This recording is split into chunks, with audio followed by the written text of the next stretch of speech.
के मांगो खुदाबंद से।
खुदाबंद से बात करो। आज का वचन मेरे लिए हो परमेश्वर, ये मुझे बदले, मुझे ब्लेस करे ऊंची आवाज में।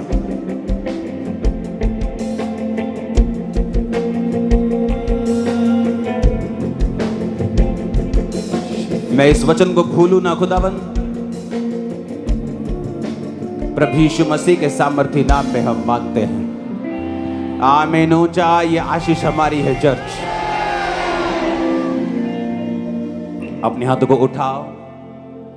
इस हॉल के कंप्लीट होने के लिए बहुत जल्दी प्रार्थना करो। इसके छत का ऑर्डर जा चुका है तो वो जल्दी हमारे बीच में होगी। अपने हाथों को उठाओ सब इंतजामों के लिए, क्योंकि सिर्फ छत का ही खर्चा 3 करोड़ के आसपास है, सिर्फ छत का ही। तो खुदावन सब इंतजामों को करे। अपने हाथों को उठाओ कि खुदावंद इसे जल्दी बनाए। यीशु मसीह के आत्मा के द्वारा सब इंतजाम हो।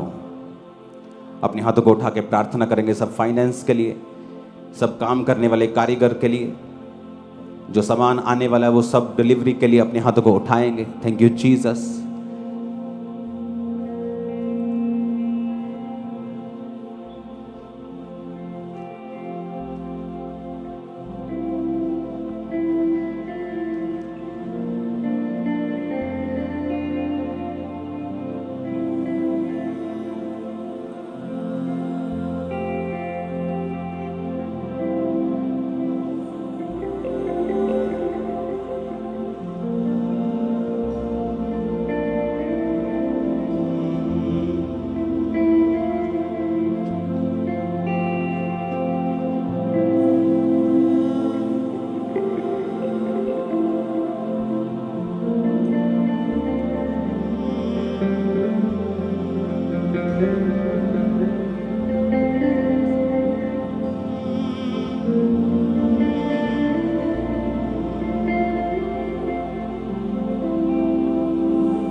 प्रभु यीशु मसीह के सामर्थी नाम में हम मांगते हैं, आमीन। ऊंचा ये आशीष हमारी है चर्च।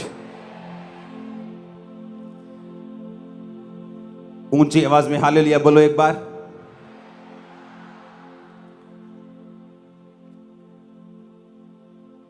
आपकी जो प्रेयर है,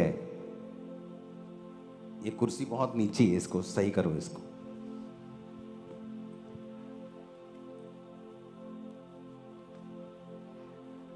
आपकी प्रेयर ने पूरे इंडिया के सिनेरियो को चेंज कर दिया।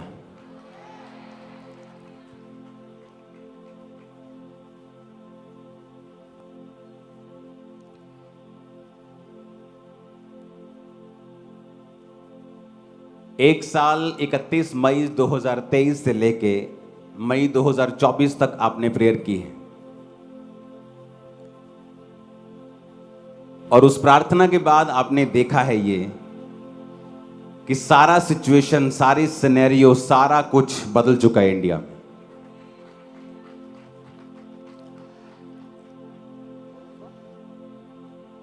आपकी प्रेयर्स क्या कर सकती हैं, ये आपको पिछले एक साल ने बताया है।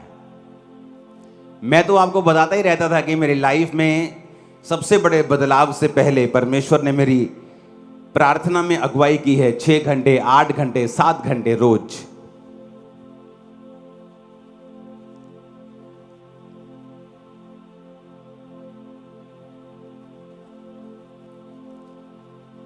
भजन संहिता 110 उसकी एक आयत, ये प्रभु ने मुझे अभी बताई है, आप स्क्रीन पे इसे निकाल के रखिएगा।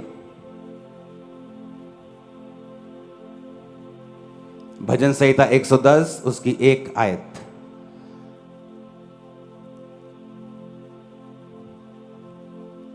हालेलुया।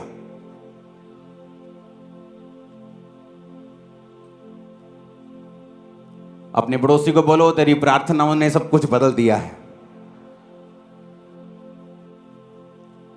आप धूप में है तो मुझे भी दिल कर रहा है धूप में आने का, विटामिन डी पूरा हो जाएगा। वैसे तो होता नहीं, अंदर बैठे रहते सभी। हालेलुया। तो अपने पड़ोसी को बोलो, तेरी प्रार्थना ने सब कुछ बदल दिया है। आमीन। भजन संहिता 110 अगर आपके पास है तो उसे निकालेंगे। आप अपनी स्क्रीन पर उसे देख सकते हैं, अपनी बाइबल में देख सकते हैं। मेरे प्रभु से यहोवा की वाणी यह है कि तू मेरे दाहिने हाथ बैठ, जब तक कि मैं तेरे शत्रुओं को तेरे चरणों की चौकी ना कर दूं। दाऊद कह रहा है प्रभु को, किसको कह रहा है? यीशु मसीह को। और दाहिने हाथ वो क्यों कह रहा है? बैठने के लिए। बाइबल में जब भी दाहिने का बाहिने का जिक्र आता है, नंबर्स का जिक्र आता है, उसके पीछे एक आत्मिक मतलब होता है। तो इसीलिए जब शारीरिक बंदे इस बाइबल की एक्सप्लेन करने की, बाइबल को कोशिश करते हैं, तो वो फेल हो जाते हैं और दुनिया उनका उपहास करती है, उनका मजाक उड़ाती है, क्योंकि उनको ये नहीं मालूम कि बाइबल वही व्यक्ति उसी तरह से कोट कर सकता है जिसके पास पवित्र आत्मा हो, और पवित्र आत्मा उसी के पास है जिसने पापों से मन फिराया और तौबा की हुई है। हालेलुया। तो जब परमेश्वर ये कहता है कि मेरे प्रभु से यहोवा की वाणी ये है, दाऊद कहता है मेरे प्रभु यानी यीशु मसीह से यहोवा की वाणी ये है कि मेरे दाहिने हाथ बैठ। इसका मतलब क्या है? इसके दो मतलब हैं। पहला ये कि वो उस समय की भी बात कर रहा है जब प्रभु यीशु मसीह मृत्यु को लास्ट टाइम पर हराएगा और शैतान का अंत करेगा। वो एक अलग कहानी है, आज उसके बारे में बात नहीं करेंगे। लेकिन अगर आप पवित्र वचन को ध्यान से पढ़ें और जिंदगियों को देखें, चाहे वो दाऊद की हो जिसने ये लिखा है वचन पवित्र आत्मा की प्रेरणा से, तो आपको ये बात समझ आएगी कि जो लोग परमेश्वर के दाहिने हाथ बैठे हैं या खड़े हैं, दाहिना हाथ यीशु मसीह ने कहा जब अंत के दिन में न्याय होगा तो मैं अपने दाहिने हाथ वाले लोगों से कहूंगा जाओ। कहां जाओ? स्वर्ग में जो तुम्हारे लिए तैयार किया गया। बाहिने हाथ वाले लोगों से कहूंगा जाओ नरक में जो तुम्हारे लिए तैयार किया जाए। अब क्या मतलब समझे इसका? मेरे दाहिने हाथ आप लोग बैठे हैं और बाहिने हाथ मेरी बहनें बैठी हैं, तो क्या वो नरक में जाएंगी? नहीं। इसका आत्मिक मतलब यह है कि दाहिने हाथ वाले लोग, परमेश्वर उनको कह रहा है जो परमेश्वर के अंग संग चलते हैं, जो परमेश्वर के साथ वफादारी के साथ चलते हैं। और बाहिने हाथ वाले लोग, परमेश्वर उनको कह रहा है जो परमेश्वर के वचन को जानते हुए भी उसके वचनों पे नहीं चले, जिन्होंने पाप को नहीं छोड़ा, चोरी को नहीं छोड़ा, व्यभिचार को नहीं छोड़ा, परमेश्वर के काम को सीरियसली नहीं लिया। जो परमेश्वर के विरोधी बने रहे, परमेश्वर ने कहा उनको मैं कहूंगा कि जाओ उस नरक में जो तुम्हारे लिए तैयार किया गया है। आप एक बात को नोटिस कर लेना, जब भी कोई व्यक्ति परमेश्वर के दाहिने हाथ खड़ा या बैठा होगा, यानी वो व्यक्ति वही कर रहा होगा जो परमेश्वर ने उसको करने के लिए कहा है। वो पवित्रताई में, प्रार्थना में, उपवास में, विश्वास में परमेश्वर के साथ खड़ा है, अपनी प्रार्थना को परमेश्वर के सामने रख रहा है। ये वचन कहता है कि वो तुम्हारे दुश्मनों के तेरे पैरों के नीचे कर देगा। ये वचन कहता है। ये बात हमेशा याद रखना अपनी लाइफ में। जब भी कोई नया दुश्मन उठे तो चिंता मत करना, ये सोच लेना कि अब इसके ऊपर फतह करने की बारी है। That's it. नई विक्ट्री का चैप्टर खुल रहा है। हर बार ऐसा हुआ है। वचन पढ़ते हैं, पहला शमूएल 17 उसकी 31 से 51 आयत। उसमें लिखा है,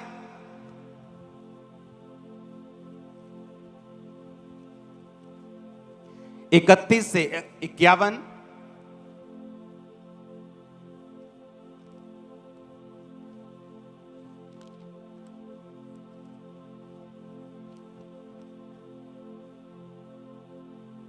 अपने पड़ोसी को बोलो तुम एक ऑर्डिनरी आम नहीं हो, तुम एक आम व्यक्ति नहीं हो। आमीन। इस वचन को सुनने से पहले एक गवाही मैं आपको देना चाहता हूं। जब पौलुस प्रचार करना शुरू किया तो उसकी सेवकाई से कोई बड़ा मिरेकल नहीं होता था। वो सिर्फ प्रीच करता था, और प्रीच करके बाइबल कहती है सदूकियों और फरीसियों का। कौन थे सदूकी फरीसी? जिन्होंने बड़े बड़े चोले डाले होते थे, दिखने में बड़े धर्मी लगते थे, लेकिन अंदर से परमेश्वर और परमेश्वर के लोगों के विरोधी होते थे। और बाइबल कहती वो उनका मुंह बंद रखता था अपने वचन के साथ। और एक समय आया जब परमेश्वर ने पौलुस की लाइफ से मिरेकल्स को करना शुरू किया। फिर एक समय आया कि मिरेकल्स के बाद मुर्दों को जिंदा करना शुरू किया। और बाइबल कहती धर्मी की ज्योति दोपहर तक, जिस तरह सूर्य बढ़ता रहता है, बढ़ती ही जाएगी। उसी तरह से पौलुस की सेवकाई अगर आप देखें तो जिस पौलुस ने एक छोटे से एरिया से शुरू किया था, वचन कहता है कि पूरे यूरोप में उसने इतना प्रचार किया कि उसने अपने वचन में लिखा है कि अब मेरे प्रचार करने की जगह तक नहीं बची, क्योंकि सब लोगों ने सुसमाचार सुन लिया है। हालेलुया। शुरुआत कहां से की? एक छोटी शुरुआत।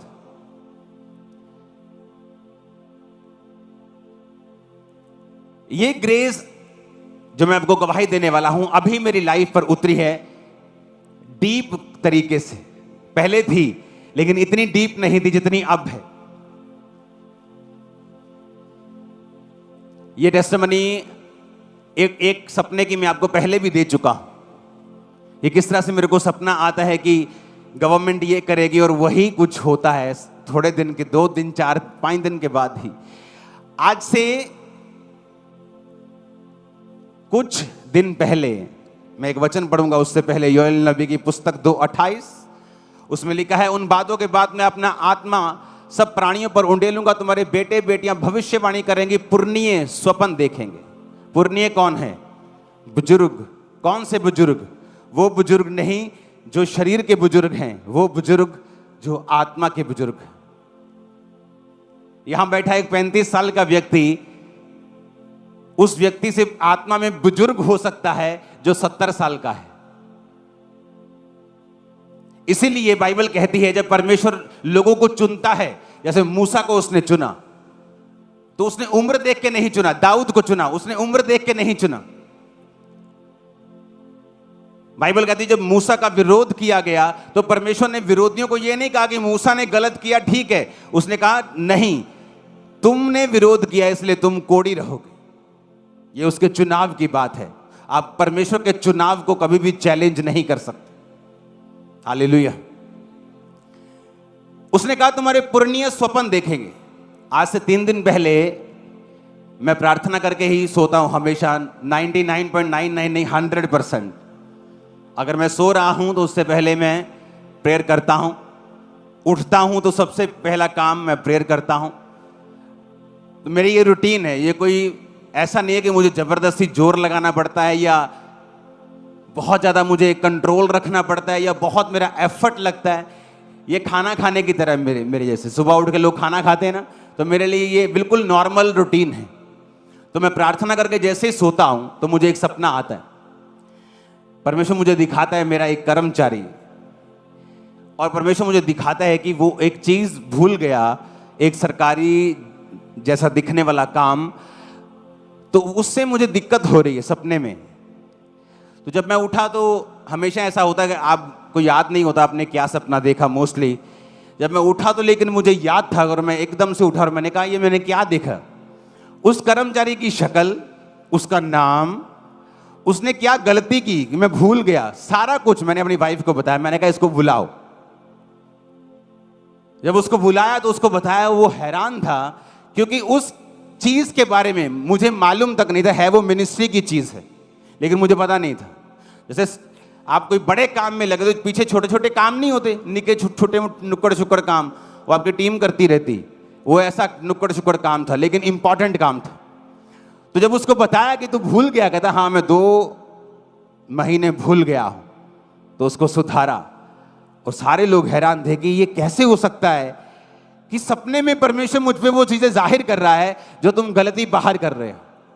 तुम्हारे पुरनिये स्वप्न देखेंगे, तुम्हारे जवान दर्शन देखेंगे, मैं अंत के दिनों में अपना आत्मा सब मनुष्य के ऊपर उंडेलूंगा। बाइबल बहुत आसान है, अगर हम बाइबल के अनुसार चलना शुरू कर दें। आप देखेंगे क्या होता है। आपने देखा है कि 31 मई को प्रार्थना के लिए कॉल की गई थी कि 2023 31 मई की हम सब मिलके हम प्रार्थना करेंगे कि परमेश्वर सारी सिचुएशंस को चेंज करे। नहीं तो आने वाला समय बड़ा मुश्किल होने वाला था, बड़े ओपनली अटैक होने वाले थे। 1 साल प्रार्थना हुई, क्या हुआ? परमेश्वर ने खत्म कर दिया, वो चीज को फिनिश कर दिया। इमेजिन करो अगर आप अपने परिवारों के लिए प्रार्थना करने बैठेंगे तो इमेजिन करो अगर आप प्रभु के दाहिने हाथ बैठकर तौबा करके पापों से मन फिरा के, अगर आपके 4 5 7 परमेश्वर हैं तो ये वचन आपके लिए नहीं है, क्योंकि आप प्रभु के दाहिने हाथ नहीं हैं। अभी आप दाहिने हाथ बैठने की कोशिश कर रहे हैं, अभी आप सिर्फ चेक कर रहे हैं। लेकिन जिन्होंने प्रभु यीशु मसीह को अपना उद्धारकर्ता ग्रहण करके पापों से मन फिरा के, जिसका एक ही परमेश्वर है, तौबा कर ली है, आप उसके दाहिने हाथ बैठे हैं, आप प्रार्थना करेंगे, परमेश्वर आपकी प्रार्थना को सुनेगा, उत्तर भी देगा, आपके घरों का उद्धार भी करेगा, आपके फाइनेंस का उद्धार भी करेगा। मैं आपको बता रहा हूं, आज से कुछ साल बाद ऐसी कोई चीज नहीं होगी जो आपके पास नहीं होगी, जो आपने मांगी ना हो। ऐसा कभी नहीं होगा आपकी लाइफ में। हालेलुया।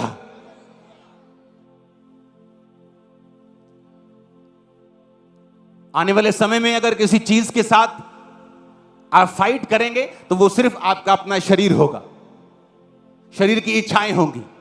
ये फाइट्स आपकी नहीं होंगी जो आज हैं, क्योंकि परमेश्वर ने सॉल्व करने वाला है। वो आपका परिवार का मसला हो, आपकी बॉडी का मसला हो, सेहत का मसला हो, वो कोई भी मसला हो, वो सॉल्व करने वाला है। हालेलुया। ऊंची आवाज में हालेलुया।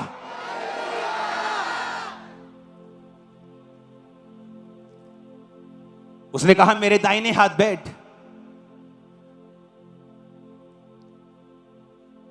तो हमेशा इस बात को याद रखा करो कि जब दुश्मन कुछ कहे तो प्रार्थना करना, उस दिन फास्टिंग में चले जाना, बिना डरे और घबराए, और थैंक्स करना कि एक और जीत आपकी प्रोफाइल में जुड़ने वाली है। नथिंग, उसके अलावा और कुछ नहीं मिलेगा। शैतान को शर्मिंदगी, इंसल्ट के अलावा और कुछ परमेश्वर देने वाला नहीं है, क्योंकि यह काम किसी इंसान का नहीं, यह काम परमेश्वर का है। उसने कहा संग्राम तेरा नहीं, संग्राम यहोवा का है।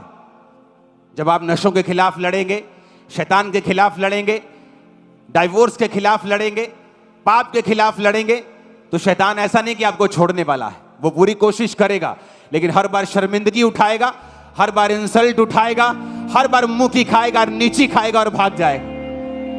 Hallelujah, hallelujah.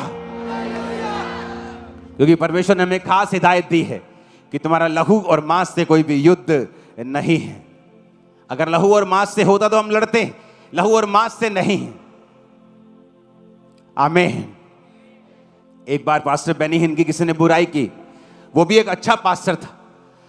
बुराई कर दी जोश जोश में। लोगों को कई बार अपने आप को ज्यादा धर्मी समझ लेते लोग और दूसरों को पापी समझ लेते हैं। ये बड़ी प्रॉब्लम है।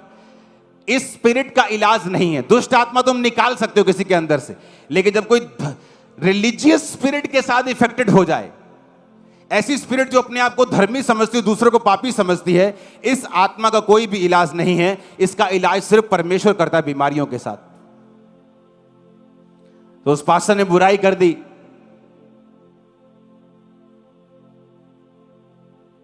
तो जो बड़े बड़े सेवक होते हैं वो ये बात जानते हैं कि संग्राम किसका है?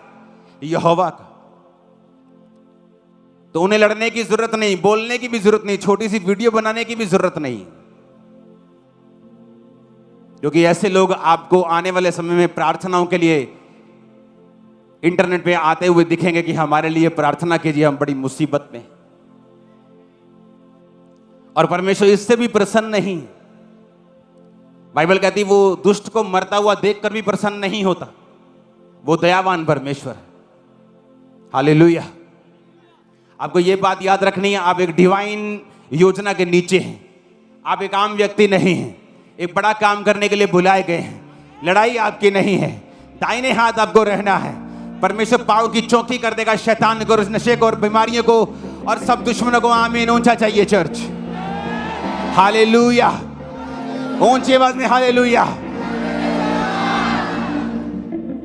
वो आपसे बात करेगा, सपनों में आपसे बात करेगा, वो दर्शन में आपसे बात करेगा। हालेलुया। ऊंची आवाज में हालेलुया बोलो।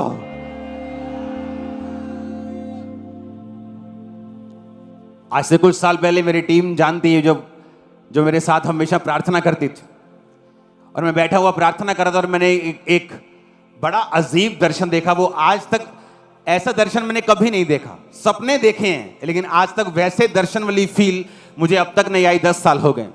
2014 से पहले मैंने एक विजन देखा और मैंने टीम को बताया कि एक बहुत बड़ा एक घर है, उसका रंग मैं नहीं बताना चाहता हूं अभी। तो ये खास कलर का रंग है और ये इतना बड़ा घर है और उसके बाहर बहुत भीड़ है और बहुत ज्यादा भीड़ है और लोग उसकी तरफ, उस घर की तरफ, सब लोग उस घर की तरफ चल पड़े हैं। और उसके बाद वो लोग क्रिश्चियन लोगों के पीछे आ रहे हैं और उन पर हमला कर रहे हैं, लेकिन किसी को मैंने नुकसान उठाते हुए नहीं देखा, किसी क्रिश्चियन को। उसके बाद परमेश्वर ने कुछ दिन पहले मुझे विजन दिखाया कि उस बिल्डिंग की जो छतें हैं, जो लेंटर है, वो आग में जल रहा है, लेकिन बिल्डिंग अभी भी खड़ी है। लेकिन परमेश्वर ने दिखाया बिल्डिंग खड़ी नहीं रहेगी, वो जल्दी गिरने वाली है। तो जो आत्मिक बंदा होगा वो इस बात को समझेगा मैं क्या कह रहा हूं। परमेश्वर आपको दर्शन, विजन्स, आपको प्रोफेटिकली आपसे बात करता है, चाहे आप विश्वासी क्यों ना हो। अगर आप अपने टीवी को बंद कर दें, अपने टीवी से डिस्कनेक्ट हो जाएं, अपने शरीर को थोड़ा काबू में रखें, प्रार्थना करें सोने से पहले, वो आपकी जिंदगी के विषय में आपसे बात करेगा। आप देखना, जो आपकी कॉलिंग है उसके विषय में वो आपसे बात करेगा। मैं आपको बता नहीं सकता वो मार्वलस काम जो मैं अपनी लाइफ में होता हुआ देख रहा हूं परमेश्वर की आत्मा के द्वारा। और ऐसे ही मार्वलस काम जो बिल्कुल ही डिफरेंट रीति के हैं, वो मेरी वाइफ की लाइफ से परमेश्वर का आत्मा करवा रहा है। दोनों काम जबरदस्त हैं, दोनों काम मार्वलस हैं। क्यों? क्योंकि एक लाइफ रूटीन है। मेरी फैमिली को मालूम है कि आज अगर शनिवार है तो मैं अपने घर से नहीं आया हूं, मैं प्रेयर माउंटेन से आया हूं। तो उनको मालूम है कि हमारा प्रार्थना करने का एक समय है, परमेश्वर के पास बैठे रहने का एक टाइम है, ताकि जो लोग आ रहे हैं उनके हृदयों में ये चीज चली जाए कि मुझे प्रभु के साथ सही रहना है। परमेश्वर आपसे बात करेगा। आज से आपकी स्पिरिचुअल आईज ओपन हो रही है, कान ओपन हो रहे हैं, आपको विजन्स आएंगे, आपको दर्शन आएंगे और स्वप्न आएंगे। यीशु मसीह के नाम में आमीन। ऊंचा चाहिए चर्च। हालेलुया। ऊंची आवाज में हालेलुया बोलो जरा।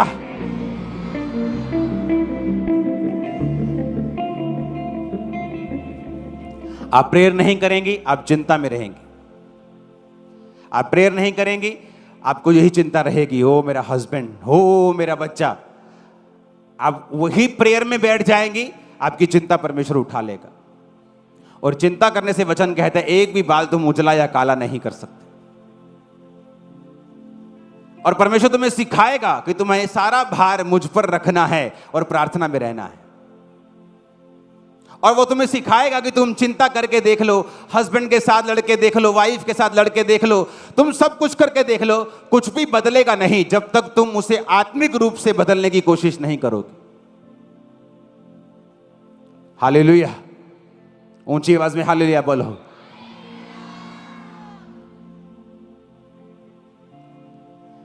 पहला शमूएल 17 उसकी 31 से 51। दाऊद की बातों की जब चर्चा हुई तो शाऊल को सुनाई गई और उसे बुलवा भेजा। तब दाऊद ने शाऊल से कहा, किसी मनुष्य का मन गोलियत के कारण कच्चा ना हो, तेरा दास जाकर उस फलिश्ती से लड़ेगा। शाऊल ने कहा, तू जाकर उस फलिश्ती के विरुद्ध युद्ध नहीं कर सकता, क्योंकि तू लड़का है और वो लड़कपन से ही योद्धा है। दाऊद ने शाऊल से कहा, तेरा दास अपने पिता की भेड़ बकरियां चराता था, और जब कोई सिंह या भालू झुंड में से मेमना उठा ले जाता, तब मैं उसका पीछा करके उसे मारता और मेमने को उसके मुंह से छुड़ा लेता, और जब वह मुझ पर हमला करता, तब मैं उसके केश पकड़कर उसको मार डालता था।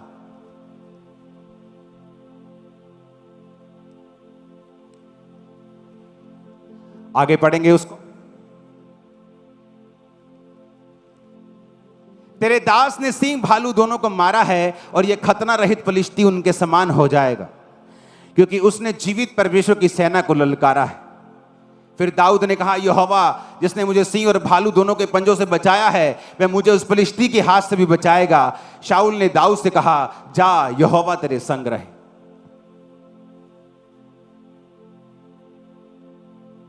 जब गोलियत आपके सामने खड़ा होता है तो वो आपकी मौत के लिए नहीं होता, बल्कि वो आपको मशहूर करने के लिए और विक्टोरियस करने के लिए होता है। आप गोलियत से तब डरें अगर आप शाऊल हैं तो, अगर आप दाऊद हैं तो गोलियत से ना डरें। शाऊल जिसको यह परवाह नहीं थी कि परमेश्वर मेरे बारे में क्या सोचता है, जब शमूएल ने कहा यहोवा ने राज छीन लिया, तो कहता नीचे चल, लोग क्या कहेंगे। जब दाऊद ने पाप किया, नतान नबी ने कहा तूने पाप किया है, उसने कहा यहोवा मुझे माफ करे लेकिन मुझे दूर ना करे, तो उसका पाप माफ हुआ। दाऊद वो था जो प्रभु के नजदीक रहता था, प्रभु के दाहिने हाथ रहता था, और डिक्लेरेशंस, मुंह से क्या बोलना है। राजा कहता वो लड़कपन से जब छोटा था तब से योद्धा है, और तू तो अभी लड़का है। जब तू लड़का है ना, जब वो लड़का था वो तब से योद्धा है, और अभी तू बच्चा है। उसने कहा तेरे दास ने सिंह और भालू दोनों को मारा है। उसने ये नहीं कहा चलो वेख लेने लड़के, नहीं तो कुर्बानी सही, शहीदी सही। उसने ऐसा नहीं कहा, क्योंकि तुम्हारे मुंह से जो निकलेगा वैसा होगा। परमेश्वर हमारे लिए मर चुका है, अब हमें मरने की जरूरत नहीं, हमें जीने की जरूरत और प्रीच करने की जरूरत। मैं ना मरूंगा वरन जीवित रहूंगा और यहोवा के कामों का वर्णन करता रहूंगा, और तुम बिना मरोगे वरन जीवित रहोगे और यहोवा के कामों का वर्णन करते रहो। आमीन खड़कने वाला चाहिए शैतान के कानों में। हालेलुया। तो ये डिपेंड करता है कि हथियार तो तुम्हारे पास हैं आत्मिक, लेकिन क्या तुम उन्हें इस्तेमाल कर सकते हो कि नहीं।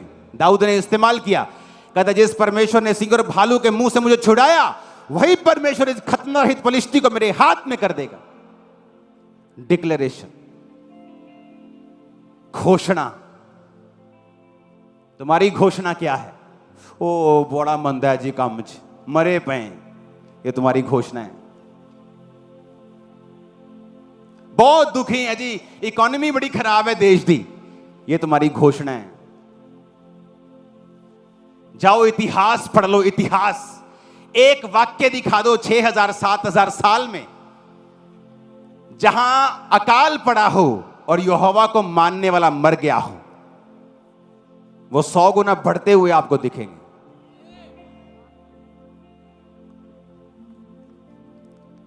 जो परमेश्वर के सच्चे दास और नबी थे, इजाबेल जैसी गंदी रानी कोई नहीं हुई, उनके टाइम पर भी परमेश्वर उन्हें अन्न जल देकर गुफाओं में संभालता रहा है। अहाब जैसा मूर्ख राजा इजराइल में कभी नहीं हुआ। एक तो खुद महामूर्ख, एक पत्नी वैसी, और बाइबल कहती तब भी परमेश्वर के लोगों को नुकसान नहीं कर पाया। तुम्हारी घोषणा क्या है? क्या तुम गोलियत के साइज को देखकर फिर घोषणा कर रहे हो, नहीं नहीं जी इन्होंने तो लड़ नहीं सकते असी? शेम आनी, शर्म आनी चाहिए तुम लोगों को। हम यहोवा के लोग हैं। कहता यहोवा की ओर देखने वाली नजरें कभी काली शर्मिंदा नहीं होती। वो दूतों को भेज देगा। बाइबल कहती फिरौन जब आ रहा था तो वचन कहता है कि परमेश्वर ने बादल के बीच से होकर खड़क कर उनको डरा दिया। टांगे कांपने लगी थी उनकी। तुम उस परमेश्वर की संतान हो। मैं प्रार्थना कर रहा था, परमेश्वर ये धरती तूने बनाई, ये मिट्टी तेरी है, ये आसमान तेरा है, ये लोग तेरे हैं। जो लोग विरोध कर रहे हैं ये मिट्टी से बने हुए भी तेरे हैं। घबराहट डाल इनमें, और टांगे कांप रही थी लोगों। तुम नहीं जानते परमेश्वर महान है, वो खतरनाक है। वो जब गेम घुमाता है ना तो बड़ों बड़ों की गेम घूम जाती है। हालेलुया। दाऊद कहता मैं नहीं, और बाइबल कहती जब वो गोलियत के सामने आया तो गोलियत हंसा, कहता मैं कुत्ता हूं कोई, तू सोटी लेके मेरे को आ गया ओए। इतना बड़ा लंबा चौड़ा 50 किलो की उसकी ढाल थी जो बंदा लेके साथ चलता था, कल्ली ढाल ही फड़ता सी। और जब उसने दाऊद देखा छोटा सा, मुंह लाल, उसने कहा क्या मैं कुत्ता हूं बच्चे, लाठी लेके आ गया मुझे मारने? उसने कहा तू तलवार लेके मेरे सामने आता है, लेकिन मैं तलवारों से नहीं यहोवा के नाम में तेरे सामने आता हूं, और तेरी तलवार से तेरा ही सिर काट के। आमीन। ऊंचा चाहिए चर्च। लेकिन आज हमारा युद्ध मांस और लहू से नहीं है, शैतान से है।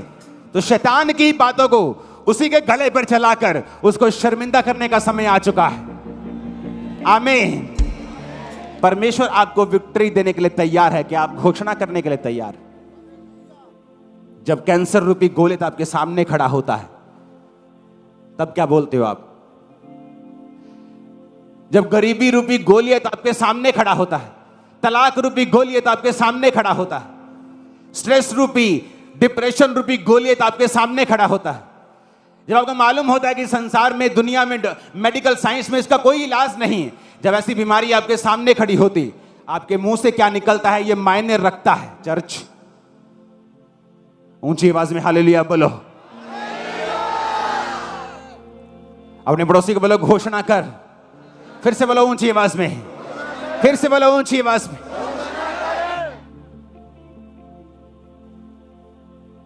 अगर तुम दाहिने हाथ बैठे हो, खुदावंद के साथ अड़े और खड़े हो, सिर्फ तुम अपने मुंह से घोषणाएं करनी है।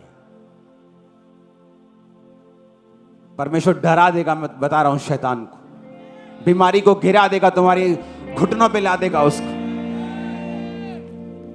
करके देखो ऐसा, और साथ में प्रार्थना करते रहो, साथ में घोषणा करते रहो।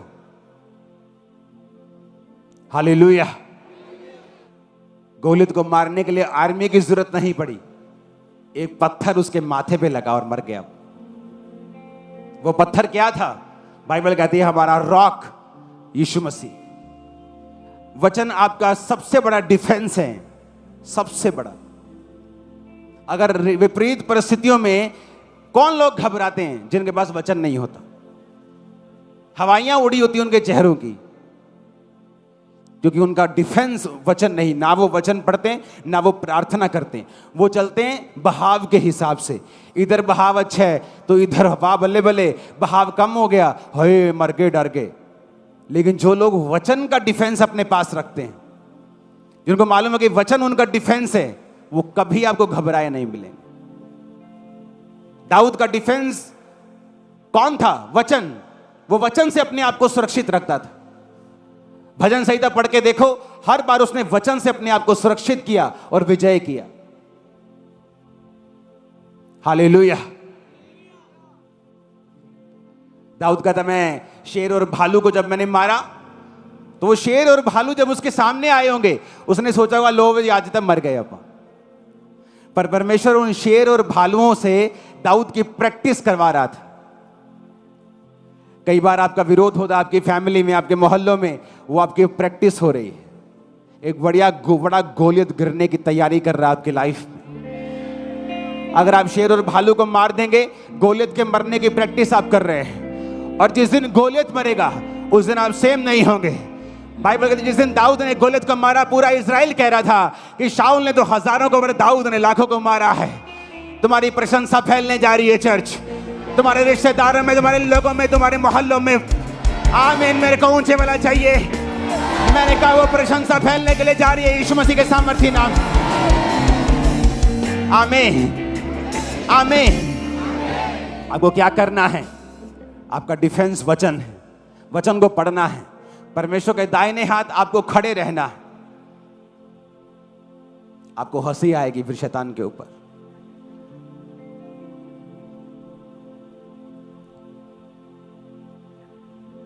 जिस व्यक्ति ने प्रभु के साथ पंगा लिया है, कुछ दिनों के बाद उसकी हालत देखना तुम।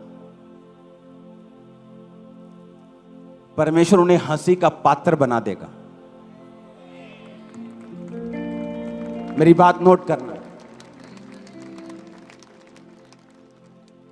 क्योंकि वचन कहता है कि वो तुम्हें ठट्ठों में उड़ाएगा। किसमें उड़ाएगा? कहता वो तुम पे हंसेगा और तुम्हें ठट्ठों में उड़ाएगा। देखी जाओ होता क्या है। अगर परमेश्वर तुम्हारे साथ है, अगर तुमने परमेश्वर के वचन को अंगीकार किया है और तुम रोज घोषणाएं करते हो, अपने आप को तैयार करो, रोज घोषणा करो सुबह शाम, ताकि जब घोषणा वाला संडे आए और उस दिन हम घोषणाएं करें तो शैतान के पटाखे बजते हो हमारे बीच में। हालेलुया। क्योंकि सिर्फ एक संडे में आपको घोषणा करके छोड़ना नहीं चाहता, इसलिए मैं आपको टीचिंग दे रहा हूं इसके ऊपर कि वो रोज आपके लाइफ का हिस्सा हो। जब विपरीत परिस्थिति हो, कठोर वातावरण हो, आपने वो नहीं कहना जो आप देख रहे हो, आपको वो कहना है जो बाइबल कहती है। हालेलुया। अपने हाथों को उठाओ। आज के बाद